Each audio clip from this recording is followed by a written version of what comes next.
Gênesis 41. José explica os sonhos do rei. 2 anos se passaram. Um dia, o rei do Egito sonhou que estava de pé na beira do rio Nilo. De repente, saíram do rio 7 vacas bonitas e gordas, que começaram a comer o capim na beira do rio. Logo, em seguida saíram do rio outras 7 vacas, feias e magras, que foram ficar perto das primeiras vacas na beira do rio. E as vacas feias e magras engoliram as bonitas e gordas. Aí o rei acordou, mas tornou a dormir e teve outro sonho. Desta vez, ele viu 7 espigas de trigo que saíam de um mesmo pé. Elas eram boas e cheias de grão. Depois saíram 7 espigas secas e queimadas pelo vento quente do deserto. E elas engoliram as 7 espigas cheias e boas. O rei acordou. Tinha sido um sonho. De manhã ele estava muito preocupado e por isso mandou chamar todos os adivinhos e todos os sábios do Egito. O rei contou os seus sonhos, mas nenhum dos sábios foi capaz de dar explicação. Então, o chefe do copeiro disse ao rei: "Chegou a hora de confessar um erro que cometi. Um dia o senhor ficou com raiva de mim e do chefe dos padeiros, e nos mandou para a cadeia na casa do capitão da guarda. Certa noite, cada um de nós teve um sonho, e cada sonho queria dizer uma coisa. Lá na cadeia estava com a gente um moço hebreu, que era escravo do capitão da guarda. Contamos a esse moço nossos sonhos, e ele explicou o que queriam dizer. E tudo deu certo, exatamente como eu havia falado. Eu voltei para meu serviço e o padeiro foi enforcado." Então, o rei mandou chamar José, e foram depressa tirá-lo da cadeia. Ele fez a barba, trocou de roupa e se apresentou ao rei. Então o rei disse: "Eu tive o sonho que ninguém conseguiu explicar. Ouvi dizer que você é capaz de explicar os sonhos." "Isso não depende de mim", respondeu José. "É Deus quem vai dar uma resposta para o bem do Senhor, ó rei."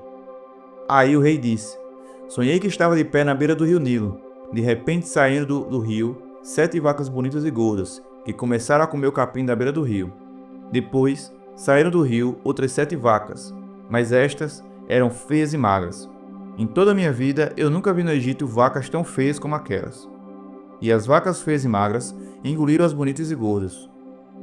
Mas nem dava para notar isso, pois elas continuavam tão feias como antes. Então eu acordei. Depois tive outro sonho. Eu vi 7 espigas de trigo, boas e cheias de grãos, as quais saíram de um mesmo pé. Depois saíram 7 espigas, secas e queimadas pelo vento quente do deserto.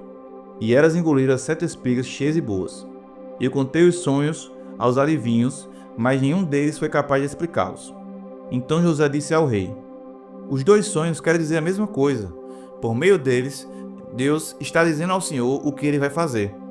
As 7 vacas boas são 7 anos, e as 7 espigas boas também são. As 7 vacas magras e feias que saíram do rio depois das bonitas, e também as 7 espigas secas e queimadas pelo vento quente do deserto, são 7 anos em que vai faltar comida. É exatamente como eu disse. Deus mostrou ao Senhor, ó rei, o que ele vai fazer. Virão 7 anos em que vai haver muito alimento em todo o Egito. Depois virão 7 anos de fome. E a fome será tão terrível que ninguém lembrará do tempo em que houve muito alimento no Egito." A repetição do sonho quer dizer que Deus resolveu fazer isso e vai fazer logo. E José continuou: "Portanto, será bom com o Senhor, ó rei, escolha um homem inteligente e sábio e ponha para dirigir o país. O rei também deve escolher homens que ficarão encarregados de viajar por todo o país para recolher a 5ª parte de todas as colheitas, durante os 7 anos em que elas forem boas. Durante os anos bons que estão chegando, esses homens ajuntarão todo o trigo que puderem e guardarão em armazéns nas cidades, sendo tudo controlado pelo Senhor. Assim, o mantimento servirá para abastecer o país durante os 7 anos de fome no Egito, e o povo não morrerá de fome." José como governador do Egito. O conselho de José agradou ao rei e aos seus funcionários. E o rei lhes disse: "Não poderíamos achar ninguém melhor para dirigir o país do que José, um homem em quem está o Espírito de Deus." Depois, virou-se para José e disse: "Deus lhe mostrou tudo isso, e assim está claro que não há ninguém que tenha mais capacidade e sabedoria que você. Você vai ficar encarregado do meu palácio e todo o meu povo obedecerá às suas ordens. Só eu terei mais autoridade que você, pois eu sou rei. Neste momento, eu o ponho como governador do Egito." Então o rei tirou do dedo o seu anel sinete e o colocou no dedo de José. Em seguida, mandou que o vestissem com roupas de linho fino e pôs uma corrente de ouro no pescoço dele. Depois, fez com que José subisse no carro reservado para a maior autoridade do Egito, depois do rei, e mandou que seus homens fossem na frente dele gritando: "Abram caminho!" Assim José foi posto como governador de todo o Egito. O rei disse a José: "Eu sou o rei, mas sem a sua licença ninguém poderá fazer nada em toda a terra do Egito." O rei pôs em José o nome de Zafenate-Paneia e lhe deu como esposa Azenate, filha de Potífera, que era sacerdote da cidade de Heliópolis. José tinha 30 anos quando entrou para o serviço do rei do Egito. Ele saiu da presença do rei e viajou por todo o Egito. Durante os 7 anos de fartura, a terra produziu cereais em grande quantidade, e José juntou todos os cereais e o guardou em armazéns nas cidades, ficando em cada cidade os cereais colhidos nos campos vizinhos. José juntou tanto mantimento que desistiu de pesar, pois não dava mais. Parecia a areia da praia do mar. Antes que começarem os anos de fome, José teve 2 filhos com a sua mulher Azenate. Pôs no primeiro o nome de Manassés, e explicou assim: "Deus me fez esquecer todos os meus sofrimentos e toda a família do meu pai." No segundo filho, pôs o nome de Efraim e disse: "Deus me deu filho no país onde eu tenho sofrido." Então, acabaram-se os 7 anos de fartura do Egito, e, como José tinha dito, começaram 7 anos de fome. Nos outros países, o povo passava fome, mas em todo o Egito havia o que comer. Quando os egípcios começaram a passar fome, foram pedir os alimentos ao rei. Ele disse: "Vão falar com José e façam o que ele disser." Quando a fome aumentou no país inteiro, José abriu todos os armazéns e começou a vender cereais aos egípcios. E de todos os países, vinham gente ao Egito para comprar cereais de José, pois no mundo inteiro havia uma grande falta de alimentos. Salmos 32. Confissão e perdão. Feliz aquele cujas maldades Deus perdoa e cujos pecados ele apaga. Feliz aquele que o Senhor Deus não acusa de fazer coisas más e que não age com falsidade. Enquanto não confessei o meu pecado, eu me cansava, chorando o dia inteiro. De dia e de noite, tu me castigaste, ó Deus, e as minhas forças se acabaram como o sereno que seca no calor do verão. Então, eu te confessei o meu pecado e não escondi a minha maldade. Resolvi confessar tudo a ti, e tu perdoaste todos os meus pecados. Por isso, nos momentos de angústia, todos os que são fiéis a ti devem orar. Assim, quando as grandes ondas de sofrimento vierem, não chegarão até eles. Tu és o meu esconderijo, tu me livras da aflição. Eu canto bem alto a tua salvação, pois me tens protegido. O Senhor Deus me disse: eu lhe ensinarei o caminho por onde você deve ir. Eu vou guiá-lo e orientá-lo. Não seja uma pessoa sem juízo como o cavalo ou a mula, que precisa ser guiados com cabrestos e rédeas para que obedeçam. Os maus sofrem muito, mas os que confiam em Deus, o Senhor, são protegidos pelo seu amor. Todos vocês que são corretos, alegrem-se e fiquem contentes por causa daquilo que o Senhor tem feito. Cantem de alegria, todos vocês que são obedientes a Ele. Lucas 23. Jesus diante de Pilatos. Em seguida, o grupo todo se levantou e levou Jesus para Pilatos. Lá começaram a acusá-lo, dizendo: pegamos este homem tentando fazer o nosso povo se revoltar, dizendo a eles que não pagassem impostos ao imperador e afirmando que ele é o Messias, um rei. Aí Pilatos perguntou a Jesus: você é o rei dos judeus? Jesus respondeu: quem está dizendo isso é o Senhor. Então Pilatos disse aos chefes dos sacerdotes e à multidão: não encontro nenhum motivo para condenar este homem. Mas eles insistiram: ele está causando desordem entre o povo em toda a Judéia. Ele começou na Galileia e agora chegou aqui. Jesus diante de Herodes. Ouvindo isso, Pilatos perguntou: este homem é da Galileia?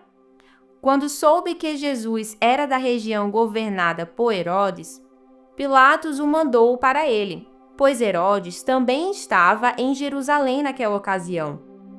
Herodes ficou muito contente quando viu Jesus, pois tinha ouvido falar a respeito dele e fazia muito tempo que queria vê-lo. Ele desejava ver Jesus fazer algum milagre.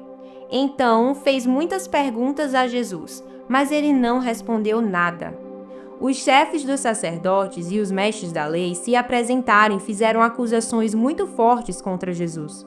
Herodes e os seus soldados zombaram de Jesus e o trataram com desprezo.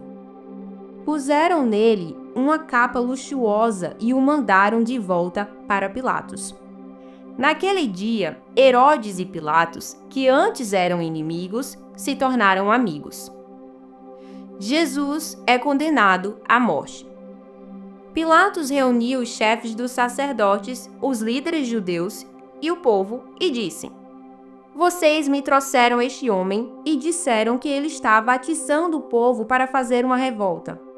Pois eu já lhe fiz várias perguntas diante de todos vocês, mas não encontrei nele nenhuma culpa dessas coisas de que vocês os acusam.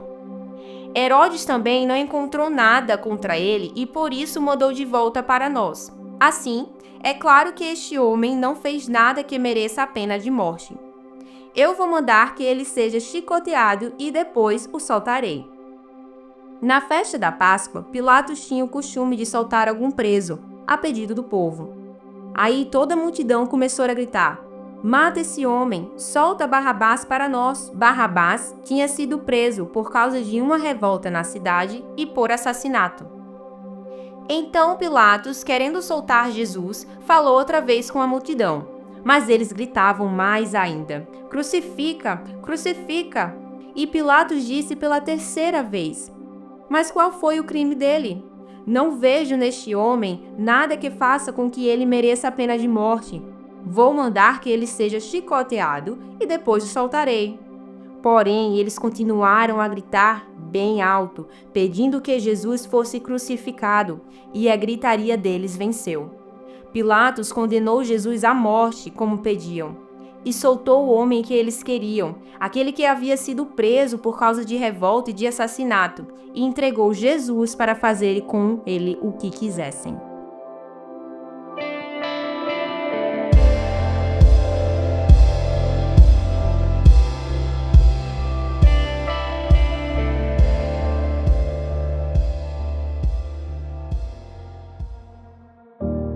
E para concluir mais um devocional, vamos orar.